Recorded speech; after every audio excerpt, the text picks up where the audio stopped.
Hello friends, good morning. आज हम cover करेंगे सेकंड चैप्टर क्लास 10 मैथ्स का, जो कि है पोलिनोमियल्स। पोलिनोमियल्स नॉर्मली आप उसको अलजेब्रा भी कहते हैं, क्योंकि इसके अंदर आपको डील करना पड़ता है वेरिएबल्स के साथ। वेरिएबल्स यानी कि एक्स वाई जी। लेकिन इससे पहले कि हम पोलिनोमियल स्टार्ट करें, मैं चाहता हूं कि थोड़े से बेसिक कॉन्सेप्ट क्लियर करना, और मैं आपको बताता हूं कि ये बेसिक कॉन्सेप्ट मैं क्यों आपको क्लियर कर रहा हूं। तो मैं कुछ बच्चों को पोलिनोमियल्स अलजेब्रा पढ़ा रहा था, और मैंने देखा कि वो 10th क्लास में आ गए हैं, लेकिन फिर भी उनके बेसिक कॉन्सेप्ट्स बिल्कुल निल हैं। निल बटे सन्नाटा लिटरली। और इसकी वजह से मुझे लगा कि ये हो सकता है बहुत से स्टूडेंट्स की प्रॉब्लम हो कि उनको शायद बेसिक कॉन्सेप्ट नहीं पता हो, भूल गए हो, या किसी ने उनको एक्सप्लेन ही नहीं किया है। तो इसलिए मुझे लगा कि क्योंकि आप 10th क्लास में हो, ये बेसिक कॉन्सेप्ट पता होना तो बहुत जरूरी है। बहुत से बच्चों ने ये पर्टिकुलर कॉन्सेप्ट 6th या 7th के अंदर पढ़े होंगे, लेकिन शायद आप भूल चुके हैं उनको, या फिर आपके टीचर्स ने आपको ठीक से एम्फेसिस नहीं दिया, उनका फोकस क्वेश्चन सॉल्व करने पर, एग्जाम पास कराने में था, इसलिए बेसिक फंडामेंटल्स नहीं पता है। तो हम पहले आज बेसिक फंडामेंटल्स पढ़ते हैं, और उसके बाद हम समझेंगे पोलिनोमियल्स होते क्या हैं। तो स्टार्ट करते हैं बेसिक फंडामेंटल से। तो पोलिनोमियल जो है, उसके अंदर आपको दो तरह की टर्म्स दिखाई देंगी, और मैं कुछ वर्ड्स डेलिबरेटली यूज कर रहा हूं, इनको मैं एक्सप्लेन करता जाऊंगा। टर्म्स, तो आपको दो तरह की टर्म्स दिखाई देंगी। एक टर्म्स होंगी एक्स वाई जी, जो कि वेरिएबल्स हैं। चिंता मत कीजिए, बताता हूं वेरिएबल्स क्या होते हैं।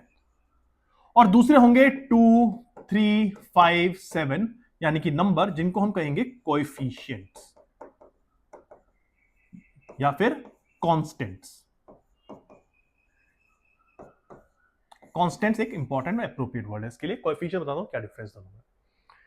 एक्स वाई जी को हम वेरिएबल क्यों कहते हैं? एक्स वाई जी को हम वेरिएबल इसलिए कहते हैं कि एक्स वाई जी, आप कोई भी नंबर ले लीजिए, कोई भी एक वेरिएबल ले लीजिए, इनकी वैल्यू फिक्स नहीं है।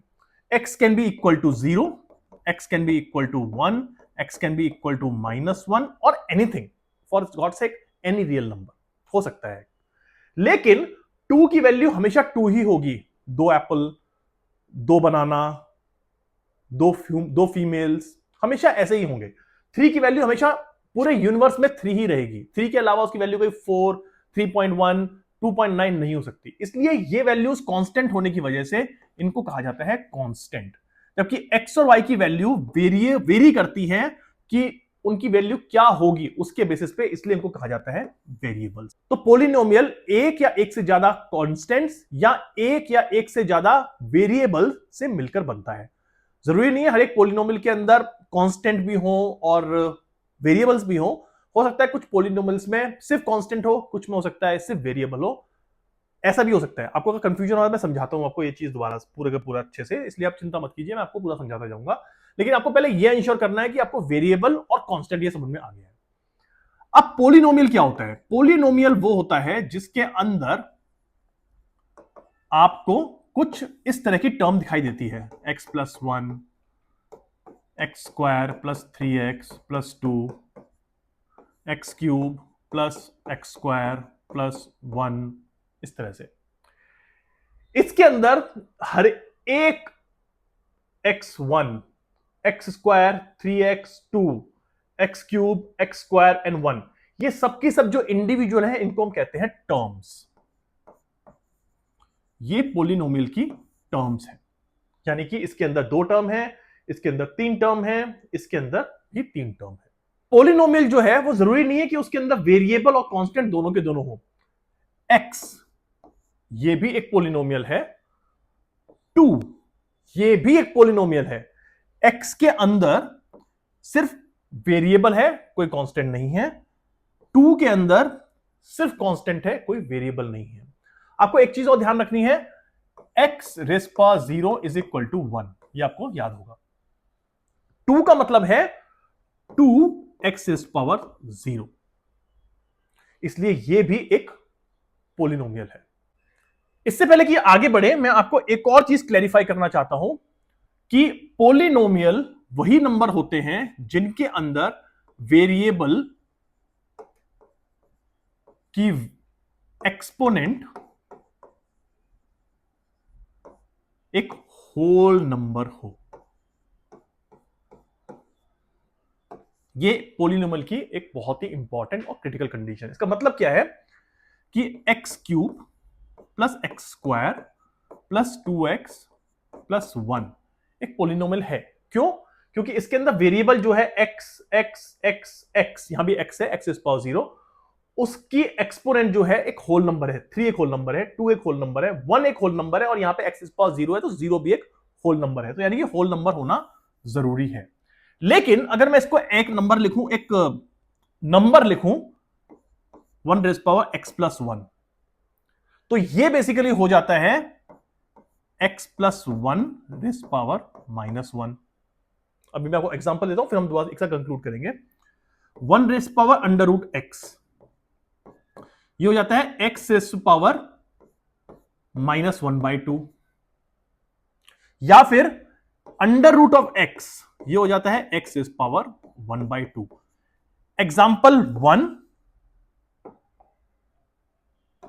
एग्जाम्पल 2 और एग्जाम्पल 3, इन तीनों के अंदर जो x का एक्सपोनेंट है वो एक होल नंबर नहीं है। इसमें -1 है जो कि होल नंबर नहीं है, इंटीजर है। इसमें -1/2 है जो कि एक रैशनल नंबर है, और इसमें 1/2 है जो कि एक रैशनल नंबर है। तो क्योंकि इन पर्टिकुलर एक्सप्रेशंस के अंदर x की जो पावर है, x का जो एक्सपोनेंट है वो होल नंबर नहीं है, इसलिए ये नंबर और ये नंबर पोलिनोमियल नहीं है, नॉट पोलिनोमियल। ये आपको बहुत अच्छे से समझ में आना चाहिए। मैक्सिमम बच्चों को ये चीज क्लियर नहीं होती है कि 1/x+1 is not a polynomial. ये एक्सप्रेशन है, इसके अंदर एक वेरिएबल भी है, लेकिन ये पोलिनोमियल नहीं है। तो डेफिनेशन के हिसाब से पोलिनोमियल वो नंबर होते हैं या वो एक्सप्रेशंस होते हैं जिनके अंदर एक्सपोनेंट पावर जो है वेरिएबल की वो एक होल नंबर है, 0 या 0 से ज्यादा। आई होप आपको ये बात क्लियर हो गई होगी। इसके बाद हम कुछ चीजें और समझते हैं। पहली चीज है degree of polynomial. Degree of polynomial क्या होता है? डिग्री ऑफ पोलिनोमियल बहुत सिंपल है। जो भी आपके पास पोलिनोमियल है उस पोलिनोमियल में हाईएस्ट एक्सपोनेंट पावर क्या है? यहां पर हाईएस्ट एक्सपोनेंट पावर है 3। तो डिग्री ऑफ पोलिनोमियल, जिसको मैं लिख रहा हूं डिग ऑफ पॉली इज 3। अगर मैं इसको लिखूं x इज पावर 5 + 1, तो यहां पे डिग्री ऑफ पोलिनोमियल है 5। अगर मैं लिखूं सिर्फ x, तो यहां पे डिग्री ऑफ पोलिनोमियल है 1। और अगर मैं लिखूं 2, तो आप मुझे सोच के बताइए यहां पे डिग्री ऑफ पोलिनोमियल क्या है? यहां पे डिग्री ऑफ पोलिनोमियल है 0। क्यों? क्योंकि 2 is equal to 2x is power 0, और इसलिए यहां पे डिग्री ऑफ पोलिनोमियल है 0। लेकिन हम ये पोलिनोमियल पोलिनोमियल पोलिनोमियल वर्ड बाबा यूज कर रहे हैं, इसका मतलब क्या है? पोलिनोमियल का बेसिकली मतलब है जहां पे कि आपके पास मल्टीपल टर्म्स हो, वो है पोलिनोमियल। अब अगर आपके पोलिनोमियल के अंदर डिग्री ऑफ पोलिनोमियल 1 है, यानी कि मान लीजिए 2x+1, इसके अंदर आपकी डिग्री ऑफ पोलिनोमियल 1 है, तो ये हो जाता है लीनियर पोलिनोमियल। लेकिन अगर यही डिग्री ऑफ पोलिनोमियल आपकी हो जाए 2, तो ये हो जाएगा क्वाड्रेटिक पोलिनोमियल। ध्यान रखिए वर्ड क्वाड्रेटिक, लीनियर। और अगर यही हो जाए 3, और अगर यही डिग्री ऑफ पोलिनोमियल हो जाए 3, तो ये हो जाता है क्वाड्रेटिक, सॉरी, तो ये हो जाता है क्यूबिक पोलिनोमियल। और अगर इससे ज्यादा कोई भी हो तो उसको हम सिंपली पोलिनोमियल कहते हैं। ध्यान रखिए लीनियर, क्वाड्रेटिक, क्यूबिक ये भी पोलिनोमियल ही हैं, लेकिन इनको स्पेसिफिक नाम दे दिया गया है लीनियर, क्वाड्रेटिक और क्यूबिक, उनकी डिग्री ऑफ पोलिनोमियल के बेसिस पे, क्योंकि ये बहुत ज्यादा फ्रीक्वेंटली यूज होने वाले पोलिनोमियल्स हैं, इसलिए इनका नाम दे दिया है लीनियर, क्वाड्रेटिक एंड क्यूबिक, और इनको हम बहुत ज्यादा स्टडी करते हैं। Rest power 4, rest power 5, rest power 6 and so on जो है वो इतना स्टडी नहीं किए जाते हैं जितना लीनियर, क्वाड्रेटिक, क्यूबिक भी कम करते हैं, लीनियर और क्वाड्रेटिक बहुत ज्यादा किया जाता है। एक पर्टिकुलर पोलिनोमियल को आप लिख सकते हैं p ऑफ x, जिसको हम लिख सकते हैं equal to x² + 3x + 2।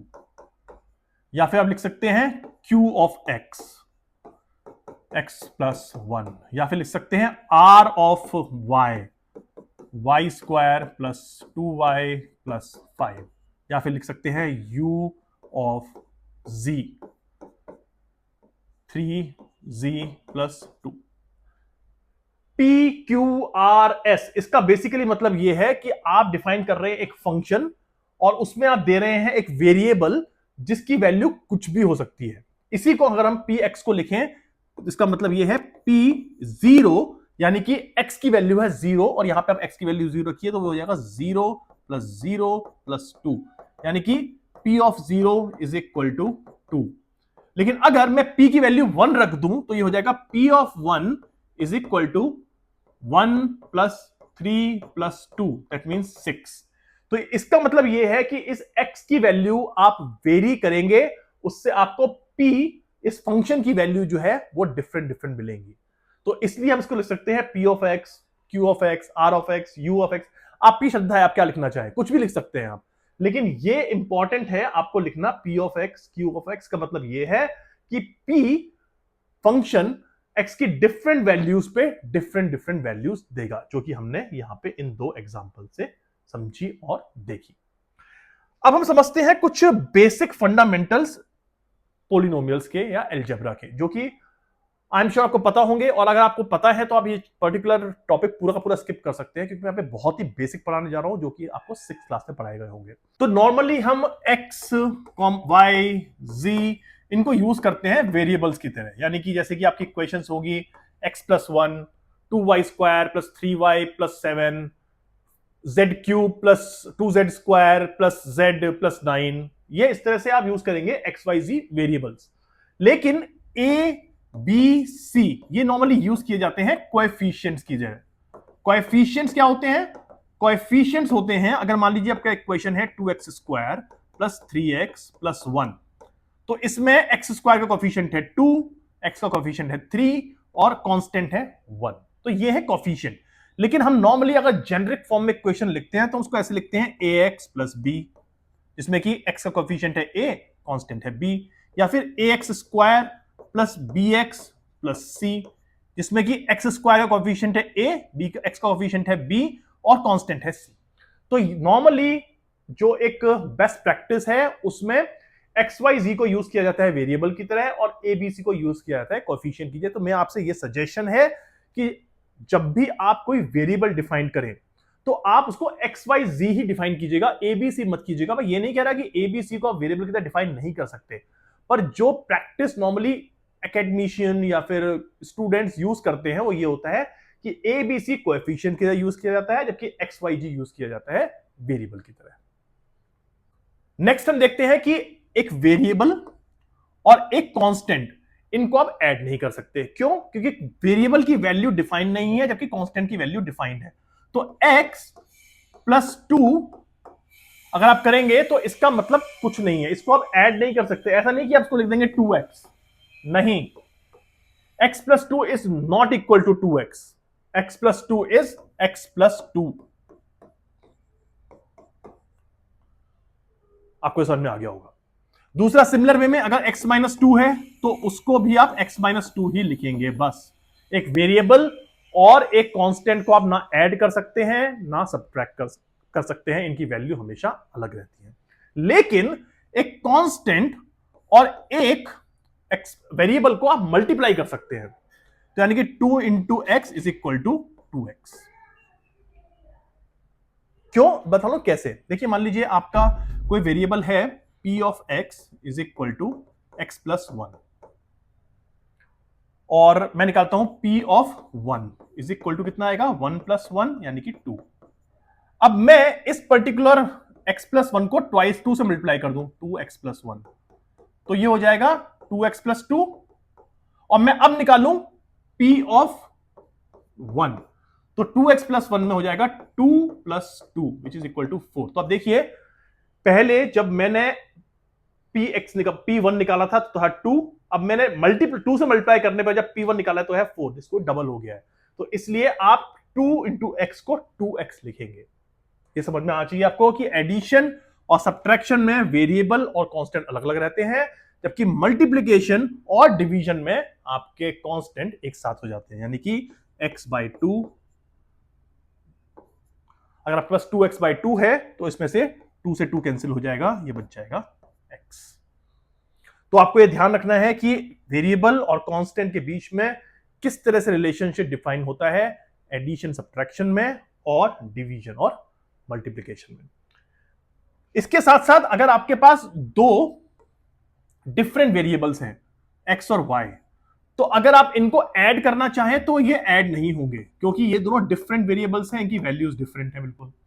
Subtract करना चाहें तो सब्ट्रैक्ट भी नहीं होंगे, लेकिन अगर आप मल्टीप्लाई करना चाहें तो ये मल्टीप्लाई हो जाएंगे, और अगर डिवाइड करना चाहें तो ये डिवाइड भी हो जाएंगे। लेकिन अगर आपके पास सेम वेरिएबल है x, तो आप अगर x को x में ऐड करते हैं तो ये हो जाएगा 2x। ध्यान रखिए 2x। बहुत से लोग x प्लस एक्स को x स्क्वायर कर देते हैं, वो बिल्कुल गलत है, वो सिन है, पाप है ऐसा करना। x माइनस एक्स हो जाएगा 0, क्योंकि x से x cancel. x into x होता है x स्क्वायर। बहुत से लोगों को, बहुत से बच्चों को 9th 10th में आ जाए तब भी इसमें कंफ्यूजन रहता है। और finally x divided by x is equal to 1, क्योंकि x से x कैंसिल। तो आई होप आपको ये बेसिक एक्सप्रेशन समझ में आए होंगे। इसके अलावा हम कुछ और चीजें देखते हैं। अगर आपके पास दो पोलिनोमियल्स हैं, जैसे कि 2x स्क्वायर y पोलिनोमियल है जिसमें कि x और y दो डिफरेंट वेरिएबल्स हैं, और दूसरा है 2xy स्क्वायर, अगर आप इनको ऐड करना चाहें तो ये ऐड नहीं होंगे, क्योंकि ये दोनों डिफरेंट वेरिएबल्स है, एक में x स्क्वायर y है, दूसरे में xy स्क्वायर है। सेम वे में सब्ट्रैक्ट भी नहीं होंगे, लेकिन अगर इनको मल्टीप्लाई करना चाहें तो ये मल्टीप्लाई आराम से हो जाएंगे, लेकिन कांस्टेंट से कांस्टेंट मल्टीप्लाई होगा 2 इंटू 2, x से x मल्टीप्लाई होगा x स्क्वायर इंटू x, और y से y वेरिएबल से y वेरिएबल मल्टीप्लाई होगा y इंटू वाई स्क्वायर हो जाएगा 4x क्यूब y क्यूब। और सिमिलर में इसको डिवाइड करना चाहूं तो हो जाएगा 2x square y divided by 2x y square, 2 से 2 कैंसिल, x से एक x की पावर कैंसिल, y से एक y की पावर कैंसिल, ये हो जाएगा x by y। I hope आपको ये चीजें क्लियर हो रही होंगी, आपको पूरा समझ में आ रहा होगा जो मैं आपको एक्सप्लेन कर रहा हूं। इसके अलावा कुछ बहुत ही इंपॉर्टेंट और क्रिटिकल फॉर्मूलाज हैं जो आपके टिप्स पे होने चाहिए। सोते समय भी आपको कोई उठा दे तो आपको सीधे बोलना चाहिए इनका आंसर क्या होगा, वो फॉर्मूला मैं यहां लिखने जा रहा हूं। पहला फॉर्मूला है a plus B whole square is equal to A square plus B square plus 2ab। Simply a को स्क्वायर करना है, b को स्क्वायर करना है, और फिर इन दोनों को 2 से मल्टीप्लाई करके जो इनके बीच में साइन है वो साइन आपको लिख देना है। सिमिलर वे में a minus B whole square is equal to A square plus B square, अब जो इनके बीच में साइन है वो आपको लिख देना है। और तीसरा क्रिटिकल फॉर्मूला है A square minus B square is equal to A plus B into A minus B. आपको ये फॉर्मूला दोनों तरफ से याद होना चाहिए, मतलब A square plus B square plus 2ab is equal to A plus B whole square, और A plus B whole square is equal to A square plus B square plus 2ab। Similar way A square minus B square is equal to A plus B into A minus B, and A plus B into A minus B is equal to A square minus B square. ऐसा नहीं है कि आपको यही इस तरफ से याद रखना है, ये तो ठीक है आता रहेगा आउटकम है, नहीं, दोनों तरफ से फॉर्मूला याद होना चाहिए। ये बहुत ही इंपॉर्टेंट और क्रिटिकल है, और ये तीन फॉर्मूले सबसे ज्यादा इंपॉर्टेंट है। इसके अलावा कुछ और फॉर्मूले भी हैं, जो है a plus B whole square plus a minus B whole square is equal to 2 times of a square plus B square. Basically इसको ड्राइव कर सकते हैं, लेकिन ये अगर आपको याद है तो ज्यादा अच्छा है। सिमिलर वे में a plus B whole square minus a minus B whole square is equal to 4ab। ये 5 फॉर्मूले आपको याद होने चाहिए, टिप्स पे होने चाहिए, बहुत इंपॉर्टेंट है क्वाड्रेटिक फॉर्म में। इसके अलावा एक फॉर्मूला है, जब वेरिएबल 3 हो जाएं, a plus B plus C whole square is equal to A square plus B square plus c square plus 2ab plus 2bc plus 2c। तो फ्रेंड्स, हमने अभी देखा स्क्वायर यानी क्वाड्रेटिक फॉर्मूला। अब हम देखेंगे कुछ इंपॉर्टेंट फॉर्मूला जो कि क्यूबिक है। तो ये क्यूबिक फॉर्मूला क्या है, पहले देखते हैं। a plus B whole cube is equal to A cube plus B cube plus 3ab into A plus B. उसके बाद है a minus B whole cube which is equal to A cube minus B cube minus 3ab into A minus B. फिर है A cube plus B cube which is equal to A plus B into A square plus B square minus A B. फिर है A cube minus B cube which is equal to A minus B into A square plus B square plus A B. और final formula है A plus B plus C whole cube का A cube plus B cube plus C cube plus 3a plus B into B plus C into C plus A. तो ये सारे formulas important हैं जो कि हमने देखे हैं क्वाड्रेटिक इक्वेशन के, ए प्लस बी होल स्क्वायर वाले, ए प्लस बी होल क्यूब वाले। ये बहुत ही क्रिटिकल है और आपको मेमोराइज होने चाहिए। मैं जानता हूं कि बहुत से लोग जो है इन फॉर्मूला को याद नहीं कर पाते हैं, लेकिन आपके पास ऑप्शन नहीं है, क्योंकि जब भी अगर आपको अलजेब्रा सॉल्व करना है, अलजेब्रा में मास्टरी करनी है, तो ये बेसिक फॉर्मूला तो आपको आने ही चाहिए। खासतौर से क्वाड्रेटिक फॉर्मूलाज वो तो बिल्कुल मेमोराइज होने चाहिए। मैं समझ सकता हूं कि क्यूब के फॉर्मूला थोड़े डिफिकल्ट हो सकते हैं, लेकिन आप इनको याद कीजिए। मैं ट्राई करूंगा इन फॉर्मूलाज को याद रखने का कोई आसान तरीका बता दूं या बना दूं, वो मैं आपको नेक्स्ट वीडियो में बताऊंगा। लेकिन तब तक आप इन फॉर्मूलाज को याद कीजिए, रिवाइज कीजिए और इनको पूरी तरह से मेमोराइज कीजिए। नेक्स्ट वीडियो में स्टार्ट करेंगे हम properly chapter polynomial after the introduction today. और मैं होप करूंगा कि आपको ये सारे चैप्टर जो भी मैंने कॉन्सेप्ट समझाए हैं इस पर्टिकुलर पार्ट में, बेसिक्स है भले ये, लेकिन ये आपके लिए यूजफुल होंगे। बहुत सारे डाउट्स आपको होंगे जो कि इस पर्टिकुलर वीडियो के बाद आपको क्लियर हो गए होंगे। तो अगर आपके अभी भी पॉलिनोमियल्स के साथ कोई भी डाउट है तो प्लीज मुझे बताइए, मैं उन सब डाउट्स को क्लियर करने का ट्राई करूंगा। साथ ही साथ अगर आपको कुछ ऐसे डाउट्स हैं जो कि 9th क्लास से रिलेटेड हैं, तो मैं 9th और 10th दोनों की वीडियो अपलोड करता हूं कुछ दिनों बाद, शायद इस नेक्स्ट वीक में ही मैं 9th का वीडियो भी अपलोड कर दूंगा पॉलिनोमियल और अलजेब्रा का। और आपको अगर कुछ भी डाउट 9th के पॉलिनोमियल या अलजेब्रा से रिलेटेड है तो प्लीज आप वो वीडियो भी जाकर देख लेना, आपके सारे के सारे डाउट क्लियर हो जाएंगे और आप रेडी हो जाएंगे 10th क्लास में पॉलिनोमियल्स को फोड़ने के लिए। तो मिलते हैं हम नेक्स्ट वीडियो में।